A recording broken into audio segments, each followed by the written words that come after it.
Destination Freedom.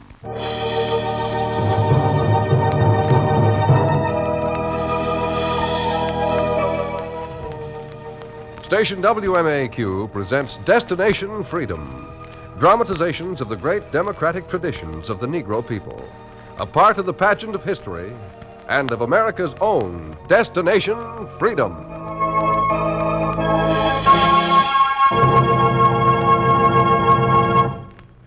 Today, Destination Freedom tells the story of the former congressman from Illinois, the Honorable Oscar DePriest, the first Negro since the Reconstruction era to enter the halls of Congress, in a chapter entitled Maiden Speech. Let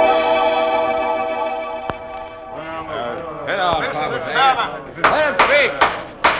The chair recognizes the congressman from the state of... Congressman, you mean the ex-congressman? The chair recognizes... I move we adjourn. I second the The motion. motion is out of order. What do you mean? Will Congressman White of North Carolina come to the front so that all can hear him? Thank you, Mr. Chairman. Let me tell you what's happening. This is a scene in the Congress, the year 1901. You can't tell what's on a man's mind by the way he walks, but there is important purpose in the footsteps you hear. This man is prepared to make a farewell speech, and though what he says may not alter the minds of those about him, it will give them reason to consider. His name is George White, a name, a speaker, you may not have heard of until this day. But here now, for he has reached the platform and is about to speak. Mr. Chairman, as the gentleman said, this is my last day in Congress. I stand before you, the last of a number of Negro legislators sent to Congress since Emancipation Day. Sent here during the days of Reconstruction. Sent here to help keep free men free. Said by carpetbagger. And Scalloway! Order! Proceed, Congressman. Since freedmen were in Congress, we have legislated to build schools and hospitals. We made laws to protect the poor and aged and to further the cause of freedom. We were not always right or immune to mistakes. But I'm not here to dwell upon the past. I'm here to bid the Negroes temporary farewell to Congress. The old masters have climbed back into the saddle of the South and have split the union of poor whites and Negro freedmen. And their tool is the Ku Klux Klan. That's right. So the enemies of Lincoln will have their day. It shall be a short day, for once a man has touched freedom, he's not likely to forget the feel of it. I am the last representative of free elections in the South. But someday, others will follow my footsteps and make a maiden speech where I make my farewell. Good day, gentlemen. He turned and walked out of the hall, while it echoed with the footsteps of this man from the Carolinas. It echoed for 28 years, and down to my generation, and to me, Oscar DePriest. I was a boy on an Alabama farm, reading when I should have been plowing. Oscar? Oscar! Yes, Who in the world were you talking to, boy? I was reading. What? Oh, about old Congressman George White. Oh, that again. But the book doesn't tell why he was the last freedman to get into Congress. How did it happen? Oscar, your father's needing you in the field. But, Mother, explain to Hey, me. where's that boy? Where's Oscar? He's right here, Ted. And hiding behind a book when he should be in the field. He's just reading. Reading. When there's work in the field and we're up to our neck in debt, he's reading. Plowing's the most important thing in the world now. What's there to reading that's so important? I was reading about a congressman. Congressman. Did you ever vote for one, Father? Says everyone should. Oscar? Never mind what it says. Never mind. Put the books away. Pick up the plow hand.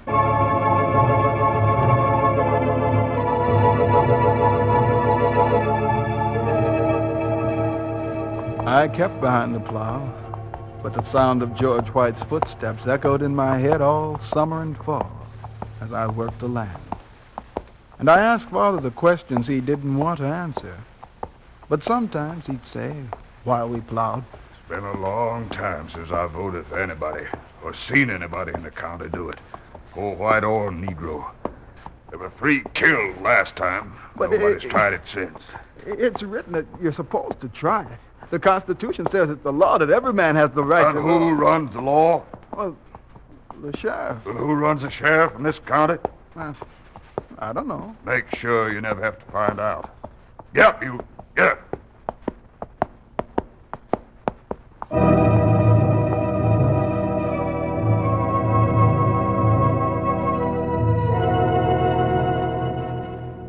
I went on working in the fields and searching for the shortest way to find George White's footsteps. The short way came one day when I noticed a man from town nailing up a poster near the field. Hey, what are you putting up there, mister? Just a little old sign. Don't get excited. Is it for us? I mean the DePriest family? No, sirree, boy. You'll notice the sign points toward the road, not toward your house. It's for people passing by. Won't do your folks no good. Keep on plowing, boy. Keep on plowing. I waited until he had stopped nailing and had gone away. Then I went out on the road and read the sign. It spoke plainly. Primary elections to be held in November. Eligible voters must register at the county office. Register at the county office. I read it and took the message home to Father. I'm going to see my first election. You'll see nothing of the kind. The sign was for people who could afford to vote. I know, but it says that... What says? The Constitution says right here that the right to vote shall not You be... get that school book out of my face. Ted, leave the boy alone. When will he get some sense in his head and stop asking foolish, useless questions? They may not be so useless. Let him alone. Well, he's not old enough to bother about voting. At least he can believe that.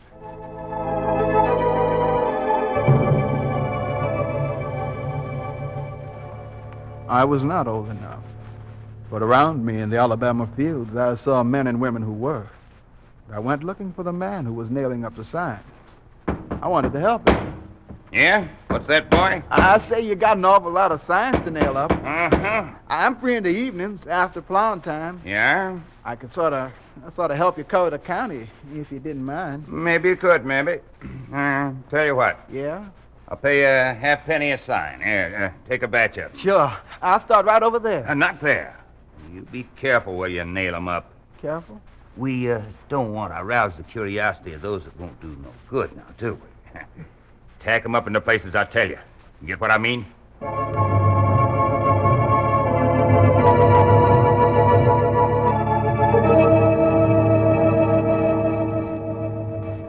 I got what he meant.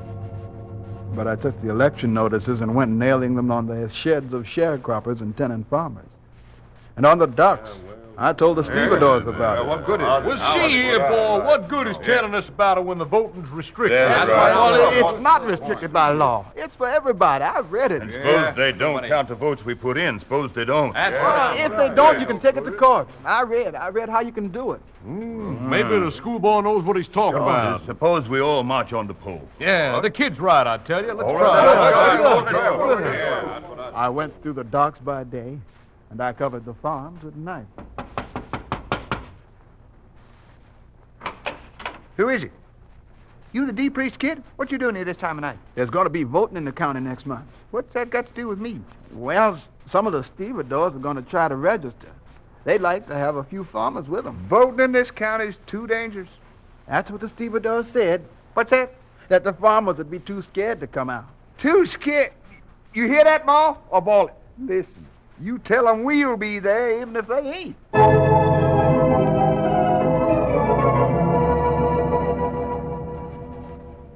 And when I had covered the farms, I took my signs and tacked them up in the cotton fields, along the road where the men in the tobacco fields could see them. And one evening, the man who hired me saw me. Uh-huh. See, you're doing the job right well, boy, right well. Oh, Mr. Weatherby, I had some left. And No need explaining, boy. I understand. You do? Much better than you think I do. Then you're not angry. Oh, no. It ain't up to me to be angry, boy. Not me. I just thought since there were so many people in the county who'd never voted, I'd sort of show them they could. The Ku Klux Klan's been trying to stop them. You ever wonder why? Well, they're scared the people will vote them out of office. There hasn't been any Negro congressman from places like Mississippi and Alabama since old George White's day. Uh-huh. For a plowboy, you sure keep up with your history. Well, it's my mother that keeps me reading. She saw the light for me to get into politics. Was that so? Uh-huh. Well, how'd you like to go to town and meet my boss? Well... No better way than to get some advice from an expert. I'll tell you what, I'll give you a letter of introduction. Oh. He's been curious to know who's causing them signs to pop up in so many odd places. I just scribbled you out a little note of introduction here. Uh-huh. Put it in this envelope now. You take it to headquarters. Address on the back. Who shall I give it to? Ask for Mr. Jenkins, the man with the cigar. He'll be glad to teach you all about politics. Now run along, boy. Run along and get your lesson.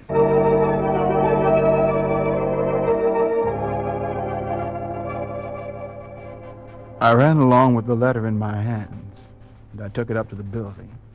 I opened the door and looked inside the office. Yeah? You looking for something, boy? The man with the cigar had on a white robe. Somebody send you here, boy? No, I got the wrong office. And watch what door you open next time. Might get you into trouble. Close that door now. I stumbled downstairs, clutching the letter. I stopped on a side street. Then, almost ashamed of my curiosity, I opened it. It spoke. Grand Wizard Jenkins. This boy is a dangerous agitator. He has stirred up the stevedores and cotton pickers. See that he gets what's coming to him. See that he gets what's coming to him. I dropped the letter and turned to go home.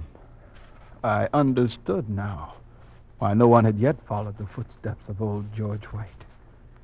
I left the town and hurried home through the night, looking over my shoulders, jumping at imaginary sounds in the dark until there came a sound I knew was real.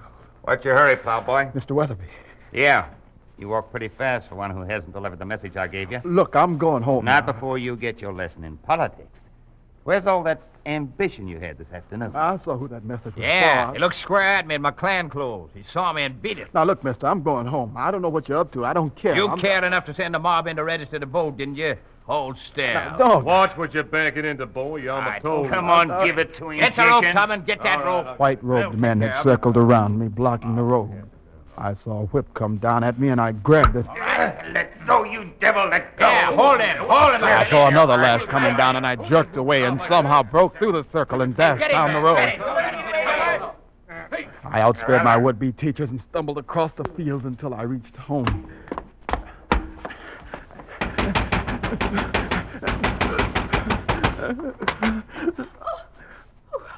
Oscar! Mother!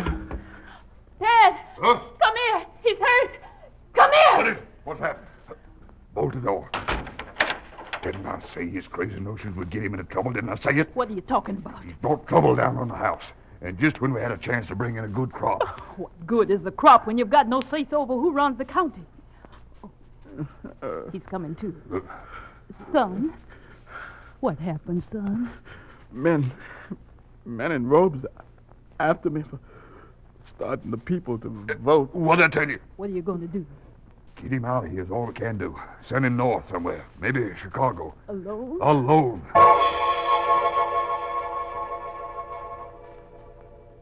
And when the morning came, I left the house I was born in and asked my mother, tell me before I go, was I right doing what I did?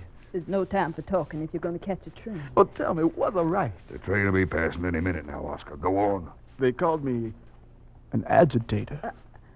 That's not a bad thing to be called when you're looking for the truth. They called him an agitator once. They drove the Lord out of towns, too, for trying to change things. Don't be afraid of it. Only... Yes? Some grow cynical as they grow older. I don't want you to change, even if you do become congressman. Me don't put such nonsense in the Even boy's so, head. remember, in order to follow in the footsteps of the men who rose from slavery to become senators in Congress, you've got to keep fighting those who would return everyone to slavery. You've got to keep fighting. Let the boy forget this foolishness. Let him go. He can go now, but he'll be back. Not in our lifetime, he won't. Not if he wants to keep alive. Come on, son, get the train. See what you can make of yourself in Chicago.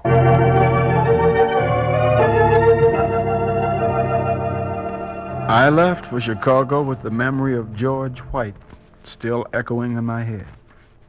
I rode the freight across the Mason-Dixon line and worked for years as a decorator by day and studied law at night. One evening when class was over, my instructor, Mr. Lewis, called me to him. The priest, you mind staying a while after class? Not at all. I wanted to talk to you about your classwork. Oh, is it that bad? Oh, no, it's that good. You know, it's strange you're not looking for a law degree. Oh, law is only a hobby with me. Did you ever think of using it in politics? Politics? Yes. There's a new political club in the First Ward. I'd like you to join. Well, look, friend, I've told you what my political experience has been up to now. I don't want any more. I know, but it'll be different in Chicago. You've got some ideas I think people will be glad to hear. Besides, voting is not restricted here. No. There are 200,000 Negro citizens in this city. Of course. And there's not a single Negro representative in Congress. It's like Alabama. That's what I wanted you to say. You tell the boys in the First Ward that, and I think they'll find it very interesting.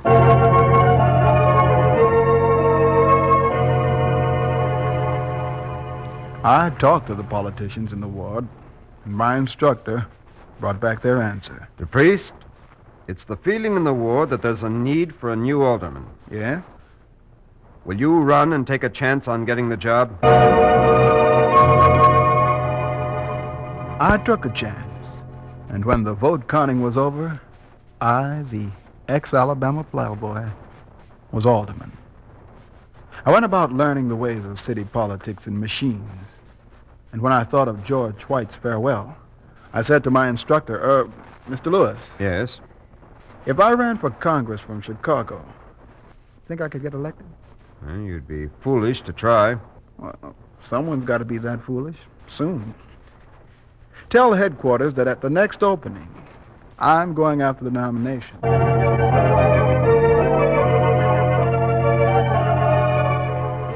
I waited 10 years for the opening. I waited while there was no spokesman for the biggest minority in America in the halls of Congress. And one day a wire came from my headquarters. You look as though you've got a summons, Alderman. Bad news? I don't know yet. It's from headquarters. I've got the nomination to run for Congress. You're not taking it, What are you? my chances? I steered you into politics. I want to steer you right. What are my chances? It's been a good many years since a Negro has gone to Congress. And that was from the South. I'd say your chances were zero. There's a great need for a congressman who'll speak out for civil rights. There's a greater need for you to keep your head. Chicago's a tough town to priest. There are wards run by racketeers and gunmen. If they don't like your running, you'll never even get to the voters. What's on your mind? I've been waiting a long time to make that maiden speech. I threw my hat in the ring, and that evening I had 2 visitors from the ward. Hello, Alderman. Here you're getting ambitious, running for Congress or something. What can I do for you, gentlemen? What can he do? You tell him, Bill. We're telling you what you're not doing, see? You're not running for Congress in this district. Not unless the chief gets a better idea on how you stand on the liquor business and the wheels. I think your boss knows where I stand. There's no change. Look, Alabama boy, you've done well in Chicago, but leave Congress alone. We're asking you to withdraw from the race. Get out of it and you're safe. Stay in and you're eligible for an alley. You smart. I see. What's in it for you anyway? You play with the boss and you're in clover. In Congress, you're in trouble. I don't suppose you gentlemen ever heard of George White. What's this guy talking about? The big chiefs in the South got Klansmen to disenfranchise 1/3 of the people. I don't intend to let Chicago's Klansmen keep me from following George White into Congress. Tell your chief I'm running.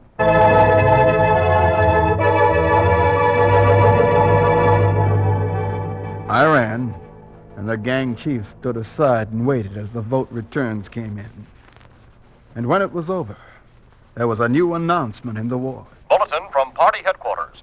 The The election in the 1st Congressional District has just been conceded to Oscar DePriest. Oscar DePriest is the new congressman.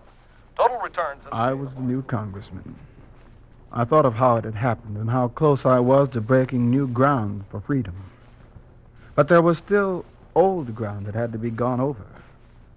The month after my election, a delegation came to my office from a far-off county. Congressman DePriest, I hope you remember some of us. Some of you. I remember you all. We used to work as stevedores in Alabama. Of course. We used to listen to a plowboy telling us how to vote. That's right. Certainly I remember you, We, gentlemen. Sit down. Thank you. We heard you'd been elected, and we thought it'd mean a whole lot more now if you'd come back to Alabama and tell the folks about your plans. It's been a mighty long time since they heard from one of their own congressmen. I know. Of course, it's out of your district. Oh, no. No, it's not out of my district. Until all peoples have the right to vote and are represented in Congress, my district is your district. Very well. Notify the folk that I'll make Alabama the place for my maiden speech. We may as well warn you that there's going to be some stiff opposition to your coming. I'm expecting it. Spread the word around. I'll be down. And the word was spread about my maiden speech. And the opposition came to meet me. It came in a telegram I tore open and heard it say over and over. Keep out if you want to keep alive, Congressman. Keep out if you want to keep alive. Signed KKK. Signed KKK. Signed KKK.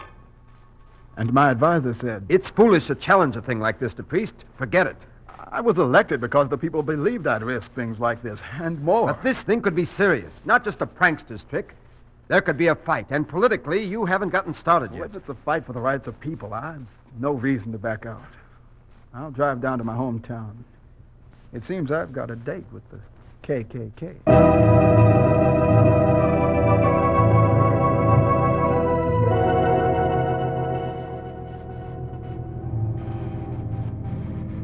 I had a date, and I drove down into the southern sun. I drove along roads thick with the scent of magnolias and memories of my boyhood. I drove past the cabin my father had built with his own hands, and on whose door I had pounded for safety one night when I was afraid. I drove into the night along the Alabama field. I had once plowed until a light fell on my car, and men were blocking the road. Hold him up there. Stop there. What are you blocking the road for? Who are you? Hold on there, Congressman. We're friends. That's right, we're friends. You're the stevedore. We invited you down here. We want you to go back. Go back? Yeah. The town's been tense since we said you'd speak here. They got Klansmen stalking the road. We can't be responsible. We're not armed. They've threatened to burn down any building you speak in. You won't find a place to speak. But there must be someone left who's got the courage to allow me to speak. Let me by. I'll find someone.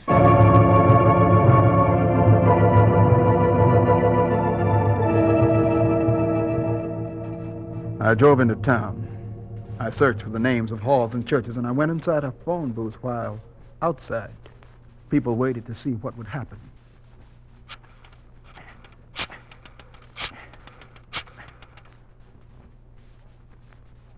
Hello, Community Hall speaking. I understand your hall is vacant for tomorrow night. That's right. I'm Congressman DePriest. Oh, and I'd not like to... for you, mister. I'm sorry, not for you.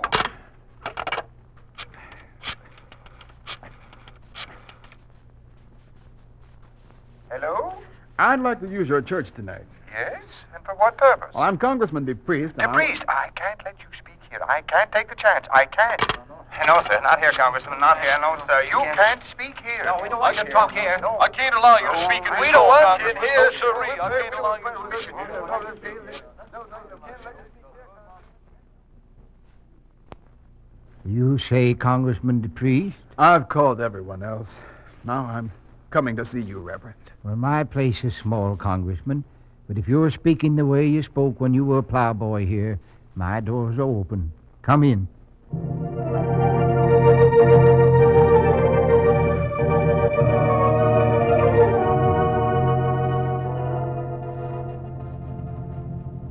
And I walked through the doors of a small church. And the news had spread, and the streets were full of people waiting to see if I would speak. And when I went inside an anteroom to prepare my speech, my opposition was also waiting. Well, you shouldn't keep your patrons waiting, Congressman. Come in. Don't let anybody else in, Joe. What is this? I don't understand you. You understand a shotgun, don't you? We told you to keep out of here. Our people warned you. Who are your people? Our people are the people who believe that guys like you ought to be blown off the earth. Our people know things are right the way they are. And some folks ought to stay in their places. Look, Plowboy, you go out there and speak, and you'll never leave this church alive. Well, what have you got to say? What I've got to say, gentlemen, you'll hear in a minute. I'm going to speak to the people who are waiting for me.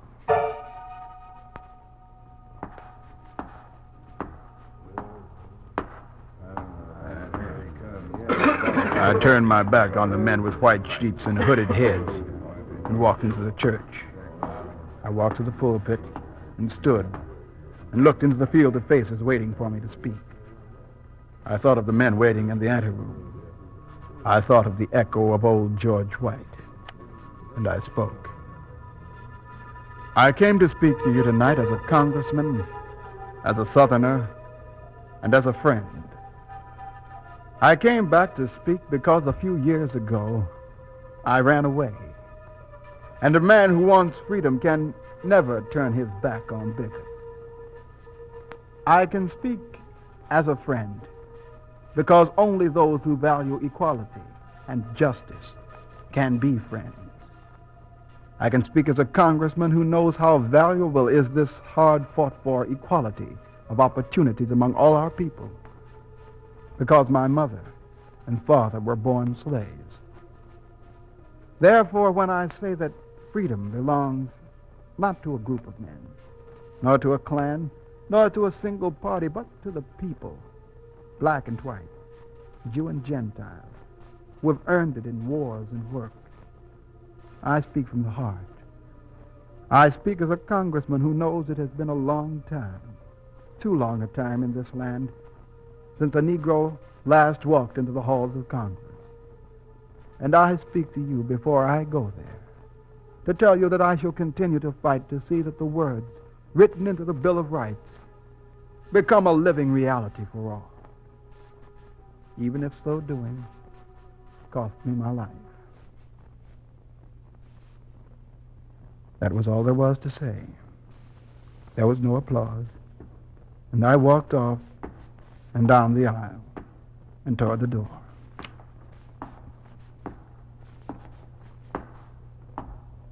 I walked past the silent people, but I knew they understood.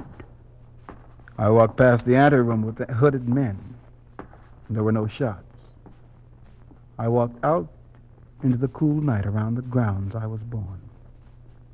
I walked out and went to Washington and the halls of Congress. I was confident of the future. I'd already made my maiden speech to the American people.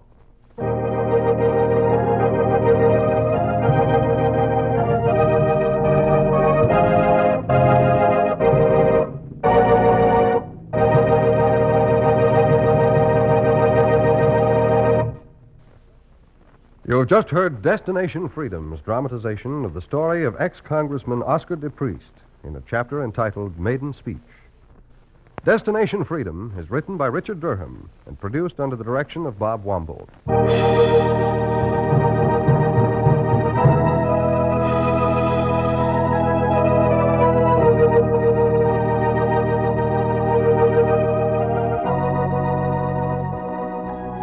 The role of Oscar DePriest was played by Oscar Brown.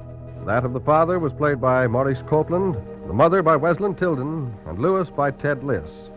Others were Ken Griffin, Charles Mountain, and Forrest Lewis. The special music was composed by Emil Soderstrom and was played by Elwyn Owen and Maurice Leshon. This is Hugh Downs inviting you to be with us again next week when Destination Freedom will present the story of William Hasty, Governor of the Virgin Islands.